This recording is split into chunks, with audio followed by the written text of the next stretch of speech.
Hey everybody, today I wanted to talk about the riddle of work ethic, and I'm going to be drawing this.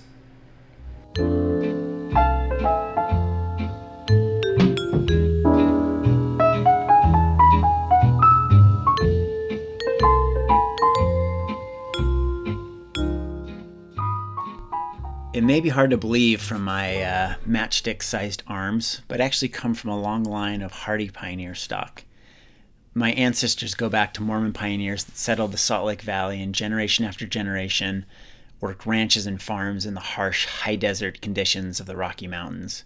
So work ethic runs very deep in my culture and my family. I spent my summers when I was younger working on my grandparents' ranch in southwest Wyoming. And we would work days that started at 5:30 in the morning, changing irrigation lines, and oftentimes we would be out working until dusk. And my dad absolutely inherited this work ethic big time. I don't know a man that can work harder than him. He is turning 70 this year, and he can outwork any person I know. He can absolutely outwork me. He can't conceive of anything less than a 12-hour day. So I've experienced some long hours. I certainly also put in some long hours in the game business, and the culture is all around me. But I'll be honest, somewhere in my DNA, a couple of base pairs flipped a little wacky, and I don't think I have the work ethic that my dad or my ancestors had. But many, many times I've still tried to prove otherwise, often to my detriment. I've mentioned this in other videos, but the amount of work I was doing while I was at Disney Interactive led to the most severe case of burnout I've ever experienced. And it wasn't just some mental thing, it broke down my body. I ended up in the emergency room several times in 2014, which basically negated any extra gains I would have made from the salary I received at that time. To this day, I still feel like I'm recuperating physically and psychologically from this episode of burnout. And to be honest, I feel like I'm doing great, but I have learned an important lesson about myself and what my limits are. I think I've also learned that the work ethic necessary for an agrarian culture is really a mismatch for the work ethic needed for making art. That isn't to say that making art doesn't take work. It takes very dedicated, thoughtful, persistent, mind-melting work. I mean, there's days that I come home from work and I just am totally exhausted. I can't even look at anything. I have to just close my eyes and lie on the couch because my mind has just been completely sapped by the work that I've done. And I guess the key word here is mind. Working with your mind is very different than working with your body. And creating good ideas that are novel, functional, and innovative require a different approach to work. I've spoken a bit about this in my How to Be Creative video, this idea that doing creative work is not just about mastery. Well, it's also not about output, which is really what an agrarian, dawn till dusk type of work ethic is about. And this is the exact type of work that built all of civilization. And it has one key component of it. There's an old saying, idle hands are the devil's workshop. For those of you that are religious, I hope you'll stick with me a bit here because I'm going to talk about things that I see as metaphorical, and they're going to come across as really weird if you interpret them too literally. In short, I'm not a Satan worshiper, but it might sound like it for a little bit here. So there's this idea in anthroposophy that I've referenced before in a previous blog post, that Lucifer is not necessarily an evil force, but one of two extremes. The other extreme is Ahriman, and Lucifer is the creative, imaginative, and chaotic force, and Ahriman is the grounded, realistic, pragmatic force. In the view of anthroposophy, evil is found by falling too far towards either of these two extremes. And their concept of Christ is actually kind of finding a balance between these two extremes. It's a bit new agey, but I think it's really a fantastic metaphor. And if you've watched my videos, you might have noticed that this is a bit of a running theme, finding a balance between the creative and the pragmatic. But to get back to this idea that idle hands are the devil's workshop, most of the time it's presented as a warning, but I want to suggest that it's a blueprint for creativity. If we want to harness this Luciferian, creative, chaotic power, we need to find time in our lives for our literal and metaphorical hands to be idle. And if you look back at history, this is how humans progressed. It was with surpluses of food, and eventually money that led to surpluses of time. Once you had these surpluses of time, you saw the emergence of the creative class, the artisans, the philosophers, the mathematicians, the specialists. It wasn't necessary to spend all your time looking for food, so that these stretches of leisure time opened up that allowed people to spend their time innovating, experimenting, and creating. This has been the case all throughout history. The innovation, creativity, and art happen where there's money. It happens in any society that has the resources to allow for work that is not immediately and obviously productive. In other words, the type of work that just kind of keeps the system going. It happens in any society where it's okay to waste time. In which case, it's important to ask, if humanity has progressed as far as we have because of idle hands, why is there still such a strong work culture? For most people, honestly, it's a necessity nowadays. But to get back to my pioneer roots, agriculture takes a ton of work, and that's really where we all come from. If you go back far enough, and in most cases you don't have to go back too far, we come from a culture of growing food in the ground or herding animals around. And if you didn't work hard enough in the summer, you starved in the spring. Hard work was life and death. It's not surprising that we've carried that program with us, but we've forgotten that it was a seasonal program. After the growing season, there was the harvest and then the winter. And if you did your work right in the summer, you would have leisure time in the winter, which is funny because that's the complete reverse of what we do now. Well, at least in the States. I don't know how other places do vacation. We plan for all of our leisure in the summer.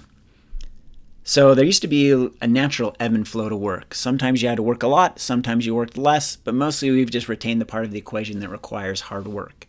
Sometimes you had to work a lot, sometimes you worked less, but mostly we've just retained the part of the equation that requires hard work.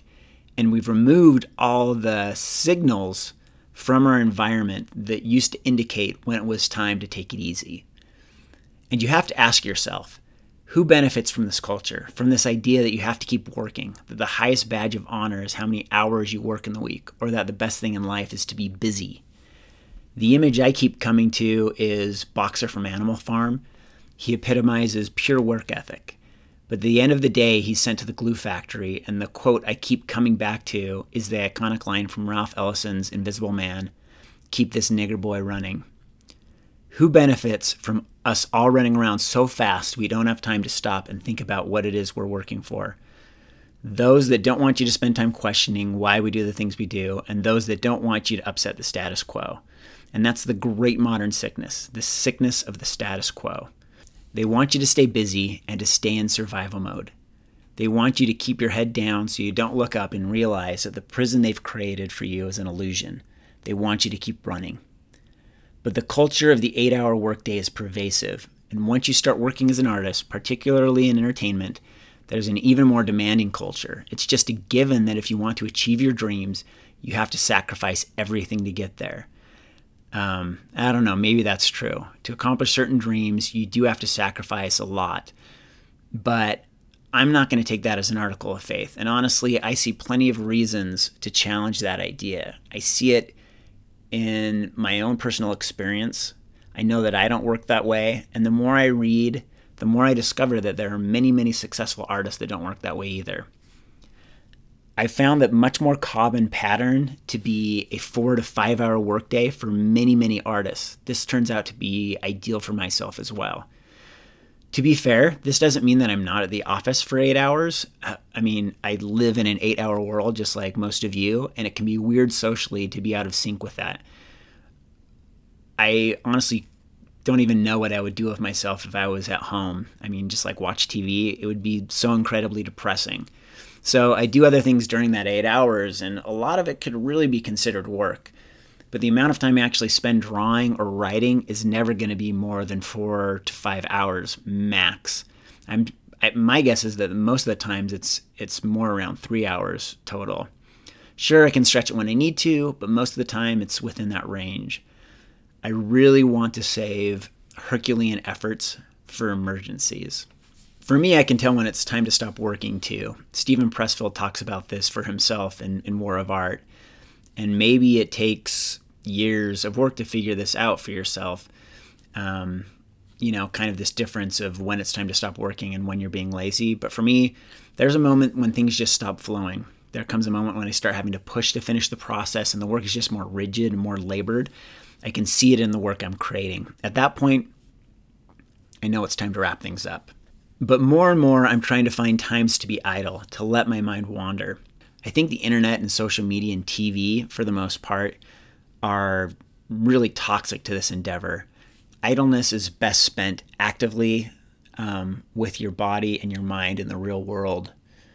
I love the concept of the flâneur, another concept introduced to me by Nassim Taleb. There's not really a great direct translation in English, but I think it's best understood as an approach to travel, in contrast to the tourist who reads, The Lonely Planet and makes an itinerary and keeps a schedule. A flâneur kind of just opens the door and wanders and discovers. And this has been my favorite way to visit any new city. The discoveries I make while haphazardly wandering are always far more delightful than the planned excursions to the tourist sites. This is even possible at home. I'll wander around the city and I always find these kind of exciting new discoveries, things that you just would never find by driving around, just by kind of walking around. But even wandering around my neighborhood leads to those same types of discoveries. So literally doing this is a great way to open yourself up to idle creation, but it's also a good metaphor for the mindset that you can take to other activities. Reading is always fruitful. Always about the stuff that makes you curious, not the stuff you feel like you have to read. And spending time with people. Close friends are great, but a variety of casual acquaintances that you can shoot the shit with over long periods are invaluable. And if all possible, do it in person. People that put themselves in places where they have opportunities to interact face-to-face with others also tend to be doers and not bullshitters. That's likely to be the best place to find collaborators and partners. The internet makes many amazing things possible, but it can never be a substitute for face-to-face interaction. Don't use it as an excuse to hide. Go out and find those opportunities to interact face-to-face. But I think this is a topic we need to think seriously about. Instead of having a one-size-fits-all approach to how we get things done and how we innovate, we need to start considering that there needs to be different ways to work if we want a different outcome, if we want an outcome of innovation and creativity. If you're here, you probably have the pretense of being an artist, and you need to start challenging and questioning why things work in the way they work and experimenting with different ways to do things. Art's about taking chances. It's about pushing the boundaries of the system and finding new ways forward. That's scary and a stressful job. If you're going to survive it, you got to find space in your life to make it happen. I've talked a ton about lifestyle in the past, and I'm going to have to keep reiterating it. Live in a way that gives you more freedom, not more things. Live in a way that allows your life to be a workshop to create new and wonderful things. So this one may be a little bit more controversial and provocative than most. You might disagree with me, you might agree. Either way, let me know in the comments. Please like this video, please subscribe, and we'll talk to you next time.